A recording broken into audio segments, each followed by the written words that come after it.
Hi friends, welcome to the neural master YouTube channel. ఈ వీడియోలో వచ్చేసి మనం సపోర్ట్ వెక్టర్స్ మిషన్స్ గురించి తెలుసుకుందాం. సో మిషన్ లెర్నింగ్లో సపోర్ట్ వెక్టర్స్ మిషన్స్ అనేవి one of the popular and powerful machine learning algorithm. ఎందుకంటే సపోర్ట్ వెక్టర్ మిషన్స్ అనేవి బోత్ లీనియర్ డేటాకి తర్వాత నాన్ లీనియర్ డేటాకి అప్లై చేసుకోవచ్చు.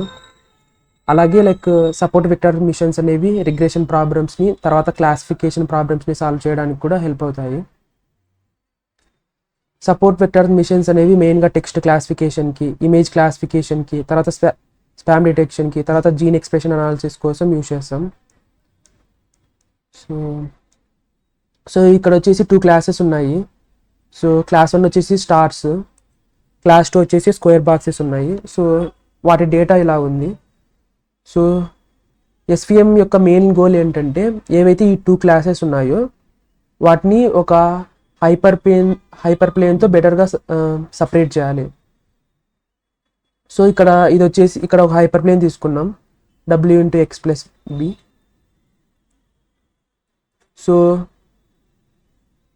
సో ఈ హైపర్ ప్లేన్ ఎలా ఉండాలంటే, సో ఏవైతే 2 క్లాసెస్ ఉన్నాయో వాటి మధ్య డిస్టెన్స్ సపరేషన్ అనేది చాలా ఎక్కువగా ఉండాలి. సో ఏదైతే ఈ హైపర్ ప్లేన్ ఉందో దానికి ప్యారలల్గా ఒక లైన్ గీద్దాం మనం. సో వీటి మధ్య డిస్టెన్స్ ఉంటుంది కదా, సో ఆ డిస్టెన్స్ని మనం మ్యాక్సిమైజ్ చేయాలి. సో ఎస్విఎం యొక్క ఆల్గరిథం యొక్క మెయిన్ గోల్ వచ్చేసి ఏదైతే డిస్టెన్స్ ఉందో, ఈ 2 క్లాసెస్ మధ్య డిస్టెన్స్ ఉందో దాన్ని మ్యాక్సిమైజ్ చేయాలి. సో ఎప్పుడైతే ఏదైనా కొత్త డేటా పాయింట్ వస్తుందో అప్పుడు మోడల్ అనేది చాలా ఈజీగా ఆ డేటా పాయింట్ అనేది క్లాసిఫై చేయగలుగుతుంది. ఫర్ ఎగ్జాంపుల్ ఇంకో హైపర్ ప్లేన్ తీసుకుందాం. ఇక్కడ ఇలా ఒక హైపర్ ప్లేన్ ఉందనుకున్నాం. సో వాటికి ప్యారలల్గా నేను ఒక లైన్స్ గీస్తున్నాను. వాటికి ప్యారలల్గా ఇంకో హైపర్ ప్లేన్ గీస్తున్నాను. ఇది వచ్చేసి పాజిటివ్ హైపర్ ప్లేన్, ఇది వచ్చేసి నెగిటివ్ హైపర్ ప్లేన్. సో ఇక్కడ డిస్టెన్స్ క్యాలిక్యులేట్ చేస్తే సో ఈ డిస్టెన్స్ అనేది చాలా తక్కువ ఉంది ఈ డిస్టెన్స్ కన్నా. సో ఈ డేటాకి ఇది వచ్చేసి బెటర్ హైపర్ ప్లేన్. తర్వాత ఏవైతే ఈ హైపర్ ప్లేన్లో డేటా పాయింట్స్ టచ్ అవుతున్నాయో వాటిని మనం సపోర్ట్ వెక్టర్స్ అంటాము. సో ఇప్పుడు మనం ఇన్ డీటెయిల్గా ఈ డిస్టెన్స్ని ఎలా కనుక్కోవాలి, తర్వాత ఈ 2 క్లాసెస్ మధ్య ఉన్న డిస్టెన్స్ని ఎలా మ్యాక్సిమైజ్ చేయాలి, సో మ్యాథమెటికల్గా మనం చూద్దాం. సో ఇక్కడ వచ్చేసి మనకు 2 క్లాసెస్ ఉన్నాయి. సో డెసిషన్ బౌండరీ కోసం మనం ఫస్ట్ ఇక్కడ ఈ 3 లైన్స్కి పర్పెండిక్యులర్గా ఒక లైన్ అనేది డ్రా చేసాం. సో ఆ లైన్ వచ్చేసి W వెక్టర్. సో తర్వాత ఇప్పుడు వచ్చేసి మనం ఏదైనా ఒక డేటా పాయింట్, ఈ డేటా పాయింట్, ఇక్కడ ఉన్న డేటా పాయింట్స్ కానీ ఇక్కడ ఉన్న డేటా పాయింట్స్ కానీ, సో ఆ డేటా పాయింట్ అనేది ఈ పాజిటివ్ హైపర్ ప్లేన్కి పైన ఉందా లేకపోతే ఈ నెగిటివ్ హైపర్ ప్లేన్కి కింద ఉందో కనుక్కోవాలంటే సో మనం ఏం చేస్తే సరిపోతుందంటే ఈ వెక్టార్ని ఏదైతే మన డేటా పాయింట్ ఉందో ఆ వెక్టార్ని ఈ W వెక్టార్ పైకి ప్రొజెక్షన్ చేస్తే సో మనం అనేది పాజిటివ్ హైపర్ ప్లేన్ ఉందో నెగిటివ్ హైపర్ ప్లేన్ ఉందో కనుక్కోవచ్చు. సో ఫస్ట్ W వెక్టార్ని ఈ X వెక్టార్తో మల్టిప్లై చేసిన తర్వాత సో మనకు తెలియదు ఈ డేటా పాయింట్ వచ్చేసి పాజిటివ్ హైపర్ ప్లేన్లో ఉందో తర్వాత నెగిటివ్ హైపర్ ప్లేన్ కింద ఉందో. సో దానికోసం >C W × X - C >0. So దీని ఇలా ఇప్పుడు జనరలైజ్డ్ ఫామ్లో W × X + β >0. సో ఎప్పుడైతే ఏదైనా డేటా పాయింట్ అనేది >0 ఉంటే మనం అది పాజిటివ్ హైపర్ ప్లేన్ అబవ్ ఉందని చెప్పొచ్చు. అలా కాకుండా <0 వచ్చేసి అది నెగిటివ్, ఆ డేటా పాయింట్ వచ్చేసి నెగిటివ్ హైపర్ ప్లేన్ కింద ఉందని చెప్పొచ్చు.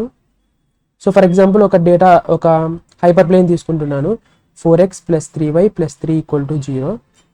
సో ఇక్కడ W వచ్చేసి 4, W1 వచ్చేసి 4, W2 వచ్చేసి 3, తర్వాత X వాల్యూ వచ్చేసి 3, 2 తీసుకుంటున్నాను. సో ఎప్పుడైతే మనం ఈ వాల్యూస్ ఈ ఈక్వేషన్లో సబ్స్టిట్యూట్ చేస్తామో సో ఇక్కడ వాల్యూ వచ్చేసి >0 వచ్చింది. సో అంటే ఫస్ట్ ఈ పాయింట్ వచ్చేసి 3, 2 అనేది పాజిటివ్ హైపర్ ప్లేన్ కన్నా అబవ్ ఉన్నట్టు. అలా కాకుండా ఇంకో డేటా పాయింట్ తీసుకున్నాం, -2, -3. సో ఇప్పుడు ఈక్వేషన్ సబ్స్టిట్యూట్ చేసినప్పుడు లెస్ దాన్ 0 వచ్చింది. సో ఇది వచ్చేసి ఈ నెగిటివ్ హైపర్ ప్లేన్ కన్నా కింద ఉన్నట్టు. సో ఈ విధంగా సో మనం అనేది లైక్ సో ఈ డెసిషన్ బౌండరీ అనేది లైక్ మనకు ఈ hyper greater than or equal to 0 ఉంటే లైక్ అది పాజిటివ్ హైపర్ ప్లేన్కి కన్నా అబోవ్ ఉన్నట్టు డేటా పాయింట్, లేకపోతే లైక్ నెగిటివ్ హైపర్ ప్లేన్కి కింద ఉన్నట్టు డేటా పాయింట్. సో ఒక జనరలైజ్డ్ డెసిషన్ బౌండరీ కోసం సో ఈ ఏవైతే positive hyper plane data points ఉన్నాయో ఈ క్లాస్కి అవుట్పుట్స్ ఈక్వల్ టు 1 అని తీసుకుంటున్నాను. తర్వాత నెగిటివ్ హైపర్ ప్లేన్ కింద ఉన్న డేటా పాయింట్స్కి వీటి అవుట్పుట్స్కి y ఈక్వల్ టు -1. సో మనం ఇందాక చూసాం లైక్ ఏవైతే సో ఒక డేటా పాయింట్స్ వచ్చేసి పాజిటివ్ అని ఎప్పుడు చెప్తామంటే లైక్ ఈ ఈక్వేషన్ ఈ వాల్యూ వచ్చేసి greater than or equal to 0 ఉన్నప్పుడు అవి వచ్చేసి పాజిటివ్ డేటా పాయింట్స్, లేకపోతే నెగిటివ్ డేటా పాయింట్స్. సో ఇక్కడ వాటి వాల్యూస్ నేను 1 -1గా తీసుకుంటాను. ఎప్పుడైతే -1 ఇవతల సైడ్కి పాస్ చేస్తామో లైక్ ఇన్ఈక్వాలిటీ అనేది చేంజ్ అవుతుంది. సో ఇది వచ్చేసి జనరలైజ్డ్ డెసిషన్ బౌండరీ. సో ఇప్పుడు వచ్చేసి మనం మన మెయిన్ గోల్ వచ్చేసి ఈ డిస్టెన్స్ అనేది ఫైండ్ అవుట్ చేయాలి.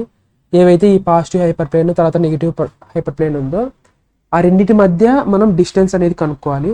సో దానికోసం మనం ఏం చేస్తే సరిపోతుందంటే లైక్ సో ఏవైతే డేటా పాయింట్స్ ఇక్కడ హైపర్ ప్లేన్స్కి టచ్ అయ్యాయో వాటిని సపోర్ట్ వెక్టర్స్ అంటాము. సో ఇక్కడ x2 అనేది పాజిటివ్ సపోర్ట్ వెక్టారు, తర్వాత x1 అనేది నెగిటివ్ సపోర్ట్ వెక్టారు. సో వాటి మధ్య డిస్టెన్స్ కనుక్కొని సో ఈ x2 - x1 వెక్టార్ని సో మనం ఇందాక చెప్పాం కదా w వెక్టార్ అనేది 3 లైన్స్కి పర్పెండిక్యులర్గా తీసుకుని ఒక వెక్టార్ అనేసి. సో ఈ x2 - x1 వెక్టార్ని ఈ w వెక్టార్ పైకి ప్రొజెక్షన్ చేస్తే మనం ఈ డిస్టెన్స్ అనేది క్యాలిక్యులేట్ చేయొచ్చు. సో డిస్టెన్స్కి ఫార్ములా వచ్చేసి x2 - x1 into w vector by magnitude of w. So x2 into w minus x1 into w by magnitude of w. So దీని value కనుక్కోవడానికి x2 వచ్చేసి పాజిటివ్ హైపర్ ప్లేన్ యొక్క data point కాబట్టి ఇక్కడ y వచ్చేసి 1. So ఇక్కడ y equal to 1 substitute చేసినప్పుడు w into x2 equal to 1 - b వచ్చింది. తర్వాత ఇక్కడ y ఈక్వల్ టు -1 సబ్స్టిట్యూట్ చేసినప్పుడు w ఇంటూ x1 వచ్చేసి -b -1 వచ్చింది. సో ఆ వాల్యూస్ ఇక్కడ సబ్స్టిట్యూట్ చేసినట్టయితే distance is equal to 2 by magnitude of w. So ఇది వచ్చేసి డిస్టెన్స్. సో ఈ డిస్టెన్స్ని మనం మ్యాక్సిమైజ్ చేయాలి. సో ఏదైతే ఈ డిస్టెన్స్ని మనం మ్యాక్సిమైజ్ చేసి తర్వాత ఆ హైపర్ ప్లేన్ కన్నా greater than equal to so ఈ కండిషన్స్ బేస్ చేసుకొని వచ్చిన data point like positive negative అని చెప్తాము. సో ఏదైతే ఈ కండిషన్ ఉందో ఇది వచ్చేసి మనం ఒక లీనియర్ డేటా తీసుకొని డిరైవ్ చేసాము, అంటే ఒక 2 లీనియర్ సెపరబుల్ డేటా. సో ఇది వచ్చేసి మనం ఈజీగా దీన్ని లీనియర్ లైన్తో సపరేట్ చేయొచ్చు. కానీ రియల్ వరల్డ్లో ఈ క్లాసెస్లో కొంచెం లైక్ వేరే క్లాసెస్ కూడా ఉంటాయి. సో ఇక్కడ వచ్చేసి స్టార్ ఉండొచ్చు. సో ఇలాంటి అప్పుడు లైక్ ఈ కండిషన్ ఇది వచ్చేసి ఈ కైండ్ ఇలాంటప్పుడు లైక్ ఈ ఈక్వేషన్ అనేది వర్క్ అవ్వదు. సో దీన్ని వచ్చేసి మామూలుగా లైక్ లీనియర్ సపరబుల్ డేటా ఉంటే దాన్ని మనం ఒక హార్డ్ మార్జిన్ SVM యూజ్ చేసి మనం సపరేట్ చేసుకోవచ్చు. అలా కాకుండా ఇలా ఏవైతే వేరే క్లాసెస్ ఉన్నాయో ఈ డేటాలో వాటిని సపరేట్ చేయడానికి మనం సాఫ్ట్ మార్జిన్ SVMs వెళ్తాము. సో ఈ హార్డ్ మార్జిన్ SVMs యొక్క ఎక్స్టెన్షనే సాఫ్ట్ మార్జిన్ SVMs. సో ఇక్కడ వచ్చేసి క్లాస్ 1. సో క్లాస్ 2 కూడా కొన్ని లేబుల్స్ ఉన్నాయి. ఇది వచ్చేసి క్లాస్ 2. సో క్లాస్ 1 లేబుల్స్ కూడా ఉన్నాయి. సో వీటిని హ్యాండిల్ చేయడానికి మనం సో ఇందాక చూసాం కదా దీన్ని అయితే మనం మ్యాక్సిమైజ్ చేయాలి. argmax of 2 by magnitude of w vector. So దీన్ని ఇలా కూడా రాసుకోవచ్చు, argmin of magnitude of w by 2 plus so ఇది వచ్చేసి sigma equal to 1 to n zeta. So zeta అనేది సో ఇప్పుడు వచ్చి ఎర్రర్ అనమాట. సో ఇక్కడ వచ్చేసి ఈ క్లాస్లో వేరే క్లాస్ అనేది ఉంది.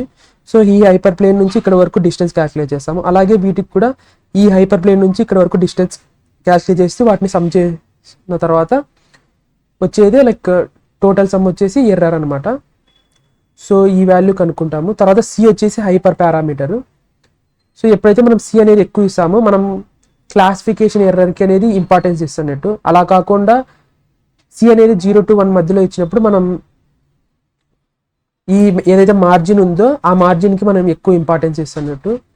సో మనం క్లాసిఫై చేసే ప్రాబ్లమ్ని బట్టి సో సి అనేది మనం డిసైడ్ అవుతాం.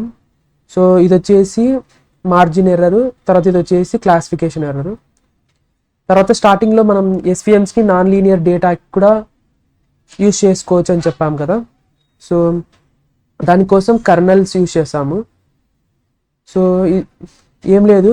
సో ఇప్పుడు వచ్చేసి ఇక్కడ ఒక డేటా ఉంది కదా. సో దీన్ని మనం ఒక లీనియర్ లైన్తో మనం సపరేట్ చేయలేము.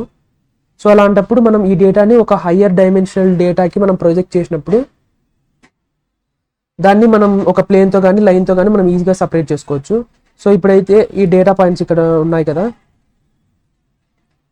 సో వీటికి మనం ఈ డేటా పాయింట్స్ స్క్వేర్ కనుక్కున్నప్పుడు సో ఈ డేటా పాయింట్స్ అనేవి ఇలా హైయర్ డైమెన్షన్స్లో ఇలా ప్రొజెక్ట్ అవుతాయి. సో అప్పుడు మనం ఒక లీనియర్ కర్వ్ యూజ్ చేసి మనం ఈ డేటా పాయింట్స్ని ఇలా మనం సపరేట్ చేసుకోవచ్చు.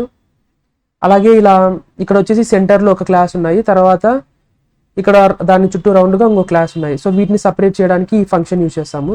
సో ఫస్ట్గా మనం ఈ డేటా పాయింట్స్ని సెంటర్లో పెట్టుకోవాలి. తర్వాత ఈ పాయింట్స్ అన్నిటి ఈ ఫంక్షన్కి పాస్ చేస్తే ఏవైతే సెంటర్లో డేటా పాయింట్స్ ఉన్నాయో వాటిని కొంచెం పైకి తీసుకెళ్తాయి. సో వాటిని మనం 3 హయ్యర్ డైమెన్షన్లో చూసినప్పుడు అయితే సో ఈ పాయింట్స్ అనేవి సెంటర్లో ఉండే పాయింట్స్ అనేవి పైకి వస్తాయి, తర్వాత దాని చుట్టూ ఉన్న పాయింట్స్ అనేవి ఇలా కింద ఉంటాయి. సో తర్వాత మనం ఒక హైపర్ ప్లేన్ యూజ్ చేసి మనం ఇలా సపరేట్ చేసుకోవచ్చు. సో ఈ విధంగా కర్నల్స్ అనేవి నాన్ లీనియర్ డేటాని సపరేట్ చేయడానికి కూడా హెల్ప్ అవుతాయి. Thank you.